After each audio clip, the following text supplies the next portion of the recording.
କି ରେ ରବି, ଏତେ ଦିନ ପରେ ମୁଁ ଆସିଲି, ତୁ କୁଆଡେ ବାହାରୁଛୁ? ଚେନ୍ନାଇ ଯାଉଛି, ଆଉ କିସ କରିବି, ଏଠି କାମର ଧନ୍ଦା କିଛି ନାହିଁ। ହଁ ସଞ୍ଜୟ ଭାଇ, ବାହାରେ ତ ଏଇ ଅବସ୍ଥା, ସେ ଆଉ କାମ ପାରୁନି, ସେଇଥିପାଇଁ ଭାଇ ବାହାରକୁ ଯାଉଛି। ଆରେ କୁଆଡେ ଯିବା ଦରକାର ନାହିଁ, ଆମ ମୟୂରଭଞ୍ଜରେ ବହୁତ କାମ ଅଛି।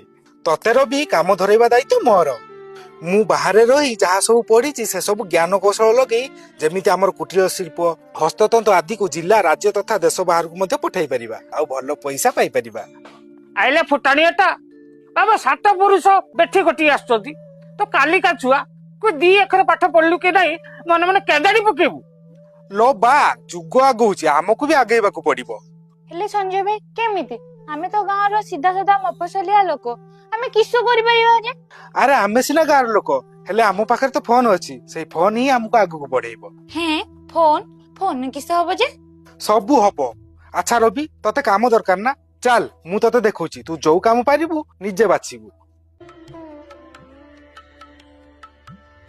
କୁଡ଼ିଆଖୁଣ୍ଡା ଗାଁରେ କଣ ରହିଛି ହସ୍ତଶିଳ୍ପ ତୁ ଦେଖିନେ। ପିତ୍ତଳରେ ପ୍ରସ୍ତୁତ ଜିନିଷ ଯାହାବି ଅର୍ଡର ଦେଲେ, ଯେମିତିକି ଦେବାଦେବୀଙ୍କ ମୂର୍ତ୍ତି, ଗହଣା, ଦୀପଦାନୀ, ବହୁତ ନାନାଦି ପ୍ରକାର ଜିନିଷ। ହେଲେ ଏଠାକାର ଲୋକମାନେ ଅଭିଯୋଗ କରନ୍ତି କି ପ୍ରଚାର ପ୍ରସାର ନଥିବାରୁ ବହୁ କମ ମୂଲ୍ୟରେ ବେପାରୀ ମାନଙ୍କୁ ଦେବାକୁ ପଡିଥାଏ ଏଇ ଜିନିଷ। ଆଉ ଏହାକୁ ଢକରା ଶିଳ୍ପ ବୋଲି କହିଥାନ୍ତି, ଯାହାକି ଆଜି ଯାଏ ଆମ ମୟୂରଭଞ୍ଜରେ ଜୀବିତ ହୋଇ ରହିଛି।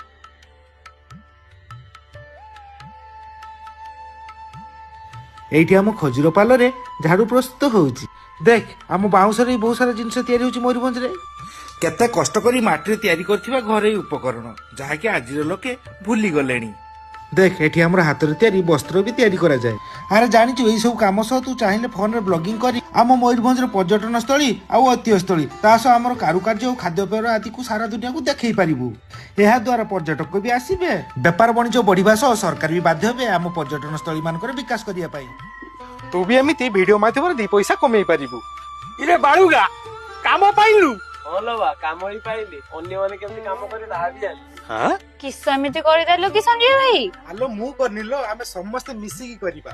ଆରେ ଜାଣିଛୁ, ଆମ ମୟୂରଭଞ୍ଜ ପାଇଁ ସବୁବେଳେ ଲଢି ଆସିଛି ଭଞ୍ଜସେନା। ଆମେ ବି ଭଞ୍ଜସେନା ସହିତ ଯୋଡି ହବା ଆଉ ସରକାରଙ୍କ ଦୃଷ୍ଟି ଆକର୍ଷଣ କରିବା, ଯେମିତି ଆମ କୁଟୀର ଶିଳ୍ପ, ହସ୍ତତନ୍ତ ଓ ଜଙ୍ଗଲଜାତ ଦ୍ରବ୍ୟ ଆଦି ଅନଲାଇନ ମାଧ୍ୟମରେ ବ୍ୟବସାୟ ହେଇପାରିବ, ଅଧିକରୁ ଅଧିକ ଲୋକଙ୍କ ପାଖରେ ପହଞ୍ଚି ପାରିବ। ଆଉ ଆମ ପର୍ଯ୍ୟଟନ ସ୍ଥଳୀ ମାନଙ୍କର ପାନୀୟ ଜଳ, ଆଲୋକୀକରଣ ଓ ଶୌଚାଳୟ ମଧ୍ୟ ହୋଇପାରିବ। ଆଉ ଏସବୁ ହେଲେ ଅନେକ ମାତ୍ରାରେ ପର୍ଯ୍ୟଟକ ଆମ ମୟୂରଭଞ୍ଜ ଆସିବେ ଆଉ ଲୋକମାନେ ଅନେକ ବ୍ୟବସାୟ କରି ଚଳିପାରିବେ। ବିଷୟ ଆମର, ବିଚାର ଆପଣଙ୍କର।